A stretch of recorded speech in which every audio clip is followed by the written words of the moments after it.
दोस्तों, पुरुषों के मुकाबले महिलाओं में ज़्यादा इन्फेक्शन होने के चांसेस होते हैं और इन्हीं इन्फेक्शंस में एक इन्फेक्शन है वेजाइनाइटिस यानी योनि का इन्फेक्शन।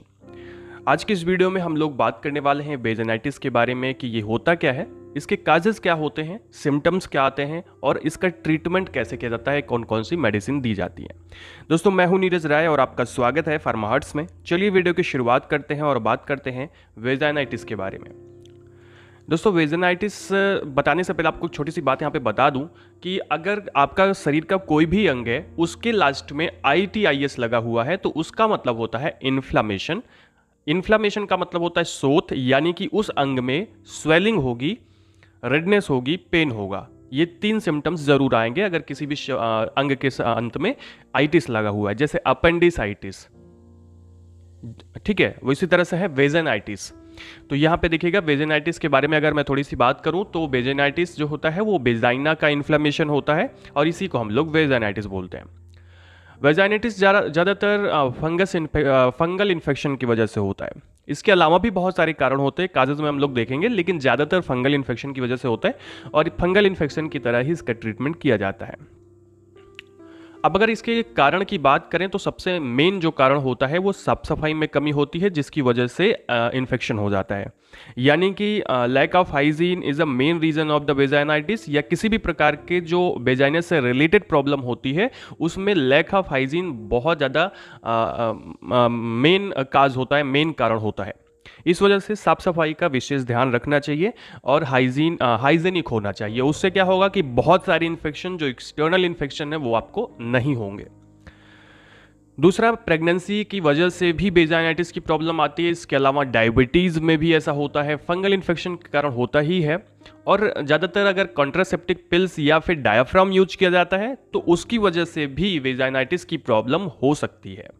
ओके, ये सब मेन रीजन होते हैं। अभी आगे हम लोग बढ़ते हैं और बात करते हैं इसके साइन और सिम्टम्स के बारे में, यानी कि क्या सिम्टम्स आपको दिखाई पड़ते हैं।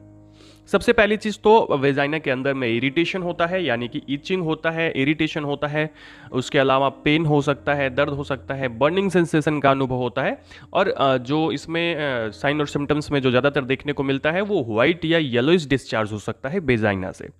तो ये सारे सिम्टम्स दिखाई पड़ते हैं। अगर ये सारे सिम्टम्स दिखाई पड़ते हैं तो हो सकता है आपको वेजाइनाइटिस हो। आप चाहें तो अपने डॉक्टर से संपर्क कर सकते हैं। और अगर हम ट्रीटमेंट के बारे में यहाँ पे बात करें तो ध्यान से देखिएगा, यहाँ पे हम लोग आपको 3 चीज़ें बताने वाले हैं और तीनों में से आपको एक चीज़ यूज करना है। जैसे आप यूज कर सकते हैं, एक बेजाइनल जेल आता है क्लोट्राइमाजोल के नाम से, जो लोकली अप्लाई किया जाता है ये जेल।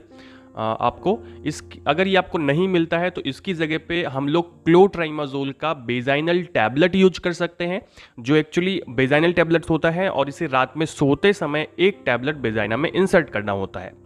अगर वो भी आपको नहीं मिलता तो आप पोविडीन आयोडीन यानी बीटाडीन बेजाइनल पेसरीज यूज कर सकते हैं, जो आपको डेली बेजाइना के अंदर एक पेसरी इंसर्ट करनी होती है सोते टाइम 10 दिन के लिए। तो ये 3 चीज़ों में से आप कोई एक चीज़ यूज कर सकते हैं, तीनों आपको यूज नहीं करना है। और इसके साथ में कौन कौन सी मेडिसिन लेनी है तो ध्यान से देखिएगा। इसके साथ में हम लोग लेते हैं नॉर्फ्लैक्स 400 mg की टैबलेट, जो सुबह शाम टैबलेट दी जाती है 5 दिन के लिए। और इसके साथ में फ्लूकोनाजोल का 150 mg की टैबलेट दी जाती है, जो कि हफ्ते में एक बार ही दी जाती है। इसके अलावा अगर बहुत ज़्यादा इचिंग होती है, बहुत ज़्यादा इरिटेशन होता है तो मॉन्टेल्यूकॉस्ट एंड लिवोसिट्रिजीन टैबलेट ले सकते हैं सुबह शाम। अगर चाहें तो केवल लिवोसिट्रिजीन ले सकते हैं अगर इचिंग बहुत ज़्यादा हो रही है तो, लेकिन मॉन्टेल्यूकॉस्ट एंड लिवोसिट्रिजीन ज़्यादा इफेक्टिव होती है अगर हम इसको यूज़ करते हैं। तो दोस्तों, ट्रीटमेंट में हम लोग कुछ इस तरह की मेडिसिन यूज करते हैं। करीब 10 दिन तक ये मेडिसिन यूज की जाती हैं और उसके बाद आपका जो वेजाइनल इन्फेक्शन होता है वो बिल्कुल ठीक हो जाता है। और अगर आपको ऐसा लगता है कि ऐसा ही नहीं हो रहा है तो अपने डॉक्टर से संपर्क करें, डॉक्टर से कंसल्ट करें, क्योंकि जो चेकअप होता है, जो जांच होती है, जो टेस्ट किए जाते हैं वो बहुत ज़्यादा इंपॉर्टेंट होते हैं किसी भी बीमारी को सही करने के लिए। तो दोस्तों, ये था आज का वीडियो जिसमें हम लोगों ने बात की वेजाइनाइटिस के ट्रीटमेंट के बारे में, यानी इन्फेक्शन के ट्रीटमेंट के बारे में। वीडियो आपको इन्फॉर्मेटिव लगा हो, अच्छा लगा हो तो चैनल को सब्सक्राइब कर दीजिएगा, वीडियो को लाइक करके और शेयर कर दीजिएगा अपने दोस्तों के साथ। हमें इंस्टाग्राम पर जरूर फॉलो करिएगा। पूरा वीडियो देखने के लिए बहुत बहुत धन्यवाद।